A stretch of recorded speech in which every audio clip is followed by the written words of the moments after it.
Hey, so I just wanted to put a quick disclaimer here that we're about to play a game with a pretty crazy level of violence and gore and war crimes and even some nudity. So I'm probably gonna get demonetized, but yeah, just figured I should give one final warning before we start the video for real. You're still here? Great. Alright, roll it!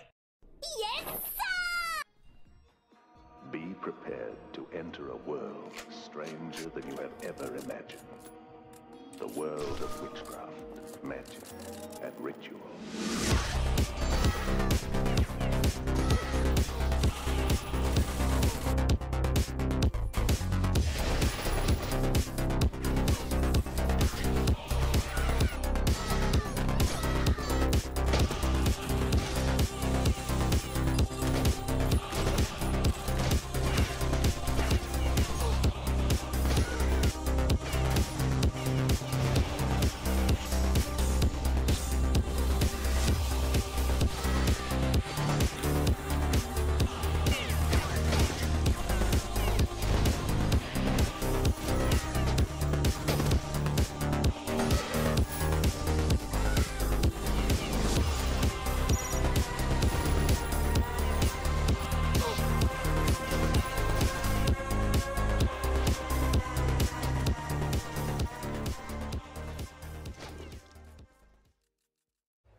You probably have a lot of questions after what you just saw, and I think that's justified. If you're wondering what's happening, the short answer is things are not good. It's not an exaggeration to say that the apocalypse has come and gone, and the world, as we know it, doesn't exist anymore. There's pretty much no sentient life left, and the landscape of our planet has been reduced to destroyed cities, ash wastelands, or oceans of blood. So the whole planet is pretty much California. The next logical question would be to ask who did this to us. And as far as we can tell, it was the 7 trumpeters of the apocalypse. And if that's true, someone needs to go kill them. However, the issue with that is that they're protected by a giant legion of anime women, all of which are cybernetically enhanced killing machines. What's left of the planet is overrun by the armies of the trumpeters, and violence is the only language they speak.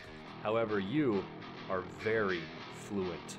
You are Special Unit 919, the Martyr. You don't know where Geneva is. You're not going to any stupid convention. You're a god among women. You can jump 15 feet in the air. You can pack a 30-round mag in 2 seconds. And you can kick someone so hard that their whole body just turns into fucking mashed potatoes. I love the kind of woman that will actually just kill me. Confucius said, "Before you embark on a journey of revenge, dig 2 graves."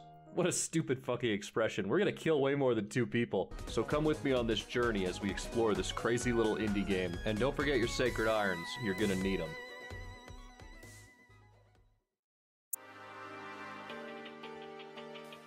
So you've been watching the footage up to this point, and I know what you're thinking. Elephant Steak, what the heck are you showing me? Is this some kind of sicko game? So, yeah, kinda, a little bit, yeah. Like, I'm not gonna sugarcoat it, the game is definitely weird. It's pretty much impossible to discuss this game or its prequel, The Citadel, without talking about the gore. We aren't talking about the over-the-top action of Doom or violence that gets played for laughs like Postal. This is different.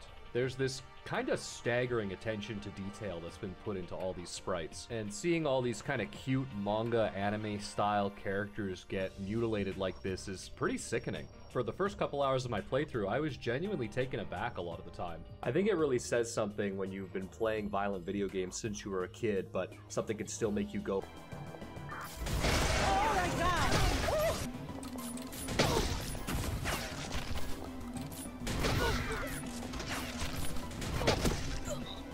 I think it'll make a person become insane. Why would they even make something like this? It's not just the detail in the sprites either. A ton of work has also been put into the enemy behavior to sell this violence as well. Enemies are often wounded when they're shot instead of killed. And in this wounded state, some will draw their sidearms and attempt to shoot back at you, while others will detonate themselves with grenades to try and take you down with them. So basically, showing mercy is going to get you killed. Every wounded and dying soldier is still a threat to the player, especially on higher difficulties, so you're always going to be double tapping. Enemies killed with explosive weapons also explode into gibs. And this isn't anything new for an FPS or a boomer shooter at all, but some of these body parts are pretty wild. I mean, talk about a hot piece of ass, am I right?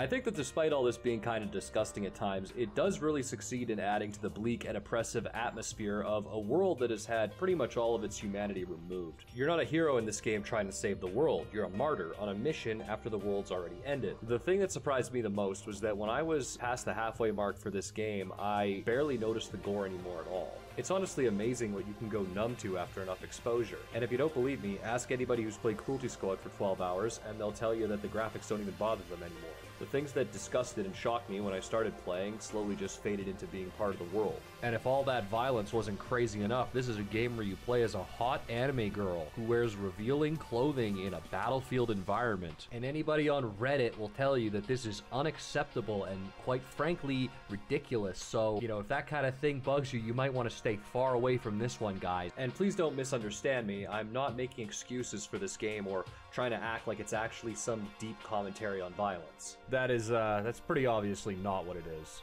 I just think that a ton of time and effort has been put into the gore system in this game, and it really stuck with me. To be honest, it was a major part of why I decided to make this video. I understand that this level of brutality is definitely not for everyone, and that's fine. Not every single game will cater to every single person, nor should it. However, I don't think that this should be controversial, and I don't think a game like this should be judged solely on its violence. Call me a killjoy, but I think that because this is not to my taste, no one else should be able to enjoy it. Luckily for those of you who might think playing this will get you on a watch list, the developer has now added an option to toggle it off if you want to. Unlike certain parts of this video where I may shame viewers for turning certain settings on or off, this is not one of them. I think that Beyond Citadel is a well-made game created by a very talented developer, and I think that more people should play it. So if the gore is the only thing stopping you from buying the game, then I think having an option to toggle it off is a good thing. Beneath all the blood and guts, there's a really special shooter here, and any good shooter is going to need a lot of good. You get 10 weapon slots in total, and every one of these slots also has 2 or 3 options, so you get to play around and find the weapons that appeal to you most. Each one of these weapons also has an alt fire, and some of them even have different ammo types or a fire select. I'm not going to go through all the guns in this game because this is not a pyrocynical video, but I'll highlight a few standouts. The machine rifle A2 has a 60-round banana clip and a laser mounted to the bottom, which allows you to have pinpoint accuracy with pretty much infinite range.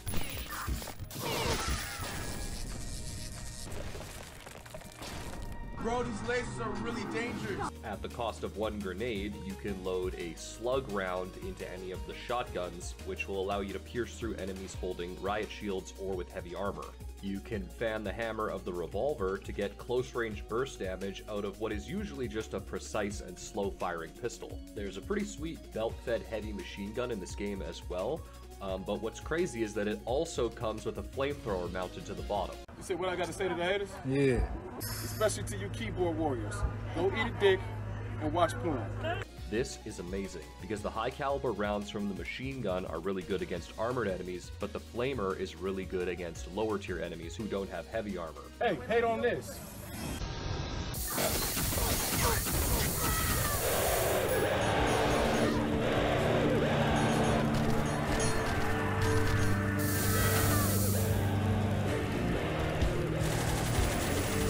One of my personal favorites is the whale gun. And this thing makes my dick rock hard. It's an anti-material rifle, and it's gotta be one of the most satisfying guns I've used in any shooter. Everything about it is perfect. Perfect. The sound when you fire it is like... it's like a chef's kiss of mwah, it's a bellissima. What's cool is that when you slide the bolt back, you're actually able to insert a high explosive round into the chamber instead of the armor-piercing ones that the gun typically shoots. The bullet physics here mean that you actually have to compensate for the drop and lead your shots, which makes you feel like a real sniper, which I think is really impressive for a boomer shooter. And the impact, oh my god, bro. If you hit a low-tier enemy, the round is so big it actually just fucking rips them apart. Plus, since it's an anti-material rifle that fires armor-piercing rounds, that means it actually does pretty impressive damage against the big mechs and other big armored enemies that show up later in the game. According to the weapon's description, it gets its name from its usage hunting land whales. What does that mean? I don't know. This isn't the fucking lore section, okay? Give me a break. So at this point, I hear you thinking, okay, we've got multiple firing modes, different ammo types. This really sounds like a lot to keep track of. But wait, there's more. What I haven't told you yet is that Beyond Citadel isn't just some gory boomer shooter. It's also a gun sim. At some point during the tutorial, the game pretty much just goes, by the way, reloading is not just pressing R. Good luck, idiot. Figure it out. And that's about the time you'll realize that every single gun in this game has its own unique reload mechanics. You have separate buttons for removing the magazine, running the slide or the bolt, and inserting a fresh magazine. If you take out the mag, 919 will start refilling it round by round, unless you swap to a preloaded mag from your inventory. You can quick reload if you're in a pinch, which will drop the magazine entirely. This is very useful for when you're in a stressful situation, although the magazine cannot be retrieved afterwards. The pump shotgun and other weapons with tubular-styled magazines need to be reloaded one round at a time. At first, this seems really complicated and annoying, and it is, but once you get the hang of it, it's incredible. If all that seems like a little too much for your tiny pea brain, don't worry, there's always an option for simplified reloading in the settings. That is, if you're a knuckle-dragging, mouth-breathing, Cro-Magnon Neanderthal fucking idiot. But for those of us with a fully developed frontal lobe, this system is ridiculously satisfying once it finally clicks. It's kind of hard to explain in video format, but trust me, once you've mastered it, it's like fucking...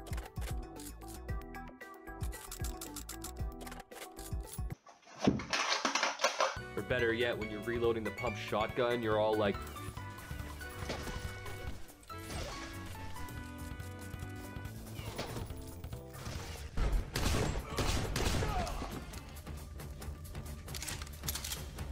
And when the weapon handling is this good, you're gonna need something to shoot. So it's a good thing we've got a lot of... This game actually has a pretty massive amount of enemies in it, and I don't want to go through all of them, but to quickly summarize, in the beginning you're essentially fighting cultists and a couple different types of foot soldiers.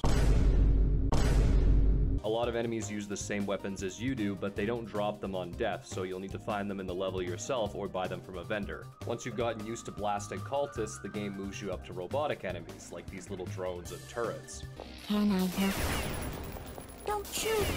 The challenge isn't massive, but it's nice to have some more variety. Afterwards, you start to see some vehicles and eventually mechs. This will make a fusion or explosive weapon 100% necessary to have in your inventory at all times, since the rest of your loadout at this point is probably just small arms. Then finally, we'll get to the more heavily armed and armored elite enemies, one of which is this massive juggernaut-type woman with a flamethrower. I've actually memorized what her footsteps sound like, and I get scared shitless every single time I hear them, because it's almost always instant death if you get caught by her at close range. And lastly, there's the...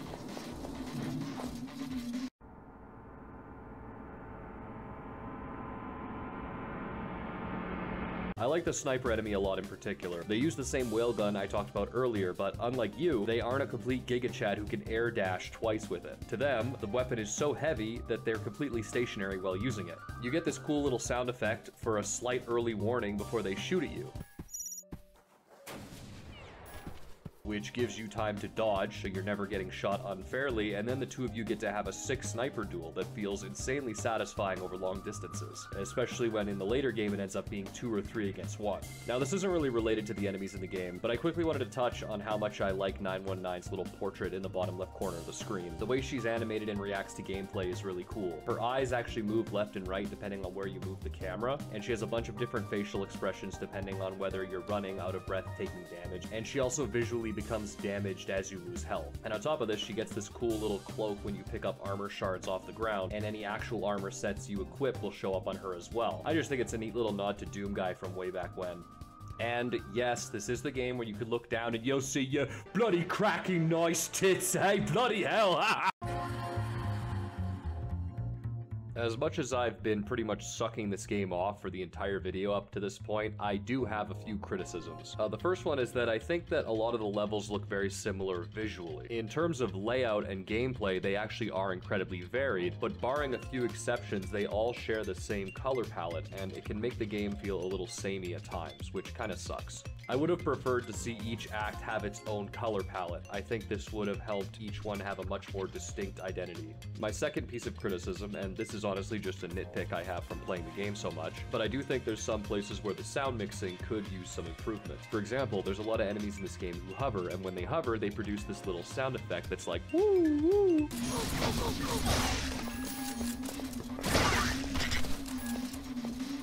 garage. Oh, there's no and illegal on the drugs in property. my garage. Oh, yes, there is, and there's evidence of it. Hello there. And you can hear this from really far away, which means that in some levels with a lot of hovering enemies, you end up hearing this sound effect non-stop, and it can get a little grating. This applies to heavily armored enemies and big stompy robots as well. The problem isn't the sound effects themselves, it's that you're able to hear them through walls, and there's times where these enemies will be blocked behind an impassable gate. This means that while you're on one side of the wall trying to complete an objective, you have to listen to the enemy walking around on the other side of the wall, so you're basically just stuck listening to their footsteps for minutes at a time.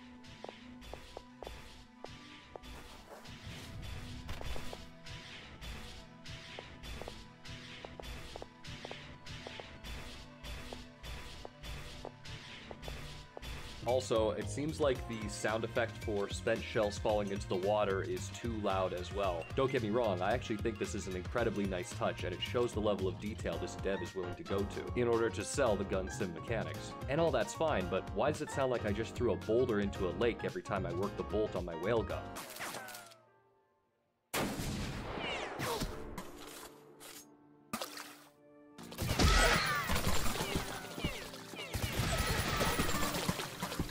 The last piece of criticism I have is that sometimes I miss the objective and end up wandering around the levels once I've cleared out all the enemies, but honestly, this might just be because I'm stupid.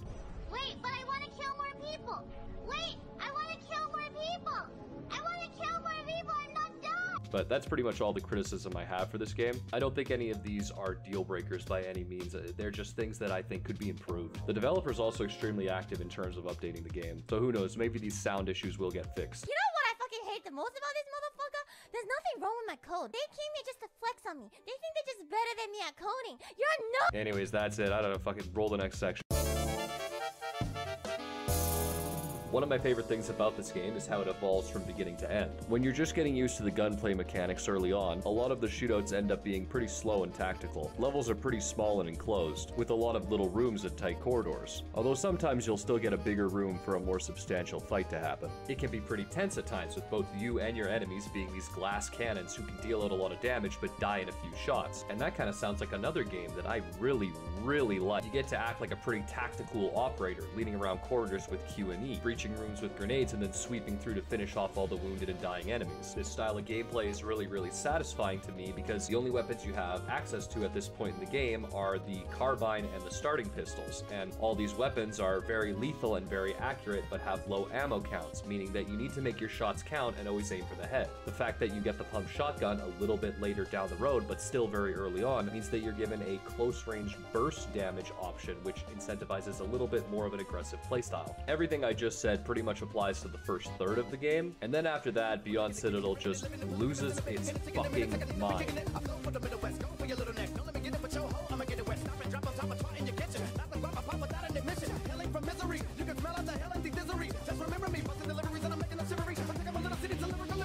Once you get your hands on the first air dash, and yes, I said the first because eventually you unlock 2 air dashes, we're going to be pretty much all gas, no brakes until we hit the last boss. Levels open up a lot, and the amount of enemies in those levels increases pretty substantially as well. Pretty much all those enemies also use projectile weapons, so they're going to struggle to hit you if you always keep moving. The game is trying to push you to be faster and more aggressive, relying more on movement to keep you alive, instead of the slow, cautious gameplay that was more common in the early game. Basically, this means that the tactical operator playstyle we were seeing before hasn't necessarily been replaced, but an alternative has been shown to us by the game, and that alternative is Let's dance the jitterbug, baby!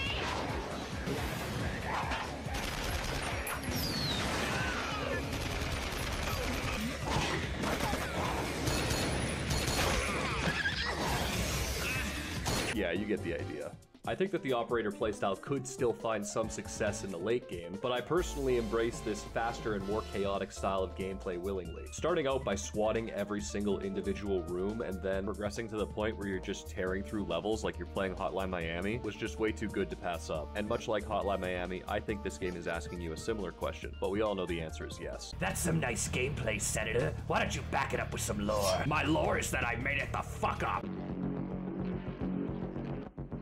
Alright, so I've rewritten this section of the video a couple times. There's no wiki for this game, and there's no 55-minute long YouTube video explaining the whole story. I think the lore and setting for this game is actually really cool, but you have to understand that I'm piecing it together from newspaper clippings, loading screen tips, the odd bit of character dialogue, and in-game lore documents that look like this. I'm not kidding, this is the actual thing in the game you can find that explains the setting. And when I look at it, I feel like I'm losing my fucking mind. So what I need you to understand is that this is all off the cuff, and I'm just gonna give my best interpretation of the story as I see it. It's also worth noting that the dev is Japanese, and what we're playing is a translated version of the source material, so it's definitely possible that some nuance has been lost along the way. It's quite interesting that for a game that features so many women, the story in Beyond Citadel is also a lot like a woman, so it doesn't really make any sense.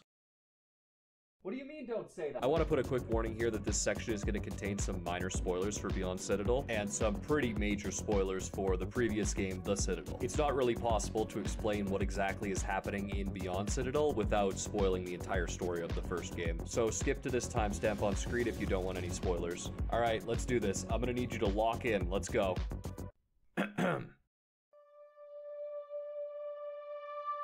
In the near future, the Earth's population has reached 10 billion people and there is no God. It's unclear whether God was killed or abandoned humanity, but either way, a higher power does not exist in this world. 7 demons, known as the Trumpeters of the Apocalypse, descend upon Earth with the goal of creating a new God by purifying humanity of all its sin. Since human beings cannot exist without sin, this purification essentially means the destruction of the entire human race. Humans attempt to battle the Trumpeters with conventional weaponry, but nothing is effective, not even nuclear weapons. This seems like the end times until 72 angels rise up and join humanity in the battle against the Trumpeters. These angels sacrifice themselves to become something known as angel ships. These angel ships gave humans the capability to fight back against the Trumpeters. The war that followed was known as the Starry Night. The angel ships allowed humanity to avoid total extermination, but they still lost the war. 9,999,856,000 people were killed. This is equal to about 99.9986% of the human race. On top of this, the moon was destroyed and crashed into the Earth, causing it to stop rotating on its axis. And as a result, half the Earth is stuck in daytime and half is stuck in nighttime. And the only part of the Earth that can still support any life is a thin strip along where these two sides meet, called the Twilight. So everything's basically fucked. But luckily for what was left of humanity, there were still 7 angels who were too cowardly to give their lives in the Starry Night. They would go on to become the 7 great angels, and the remaining scraps of humanity would worship them. These angels would lead humanity to create 12 fortified cities in the Twilight, and attempt to survive on the ruined Earth. The largest of these cities, of course, being the Citadel. He's in, boys! He did it! He said it! Period of time after the Starry Night where humans are living in these fortified cities is known as the Age of Silence. During the Age of Silence, it would become common for humans to modify themselves with cybernetics in order to survive on Earth in its mostly uninhabitable condition. The use of cybernetics would take on a religious connotation as well, so those who have more cybernetics are seen as more virtuous, and people with little to no cybernetics are seen as animals. But to quote a loading screen tip from the actual game, mind and body are inseparable. This means that implanting cybernetic devices into one's body results in an inevitable altering of one's mind. The 7 great angels also began to modify themselves with cybernetics to help them fight the Trumpeters. This would lead to them being called the Machine Angels. And if you think turning themselves into a bunch of cyborg freaks is the worst decision they make, at some point during the Age of Silence, the Machine Angels realized that the only reason the Trumpeters had come to Earth was to create a new god. They decided that they would make the new god themselves, and that would placate the Trumpeters. This decision resulted in the creation of the Sleeping God, which was an artificial god created to love humans. The problem with gods, though, is that they can't really be controlled. As soon as it was created, it started dreaming, and its dream caused the Enlightenment Wave, which was basically a worldwide cataclysmic event that affected anyone that had cybernetics, including the Machine Angels. The wave basically destroyed the minds of anyone affected by it, and turned them into mindless brainwashed puppets that lived only to serve the sleeping god when it would wake up. The only people unaffected were the few that didn't have cybernetics, which includes the Martyr and most of the NPCs you meet across the game. With the majority of the human race and the Machine Angels now completely mind-wiped, you and your ragtag group of survivors have to wage a war of resistance against the sleeping god and its followers, which leads us to the events of... Alright, so stay with me here. We're at the first game now. And basically the plot is that the Martyr has to kill the Sleeping God, who is now in control of the entire world, or at least what's left of it, and the Machine Angels. The Angels serve as bosses at the end of each act. As the game goes on, you kill them one by one. Eventually, you make your way underneath the Citadel and meet the Sleeping God, before destroying it by setting off a blessed nuclear bomb, known as the Fruit of the Ephemeral. However, with the Sleeping God destroyed, the Trumpeters begin attacking humanity again, because without it, the Earth lacks a higher power. However, this time it's actually worse, because the Trumpeters are now in control of everyone everyone whose mind was destroyed by the Enlightenment wave, ironically seeing these people with no free will of their own as the only ones free of sin. And all of this brings us to the game that we're actually talking about today, Beyond Citadel. The Martyr now has a final mission, which is to destroy the Trumpeters, stopping them from exterminating the last scraps of humanity left. And that's pretty much as far as I'm going to go with the story. I don't want to give away anything that happens in this game because I want people to buy it and play it for themselves. There is definitely a lot more going on than what I just went over here. All I think I've done is give you some basic history of the setting and some context for what's happening in the game. So in conclusion, I would describe the story of this series as drinking a white monster, taking a benzodiazepine, and then smashing all the windows out of your house. I have nothing else to say.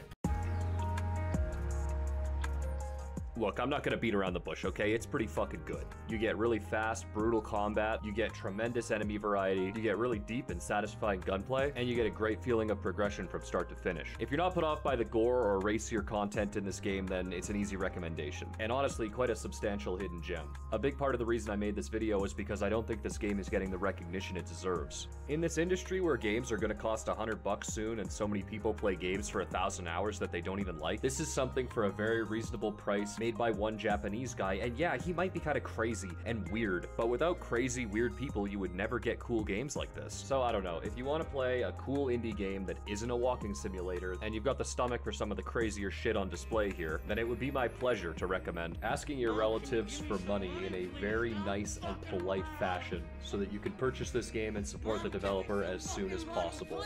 And Unit 919, you must always remember, you can quickly go right-click, manage, mark as private. Thanks for watching.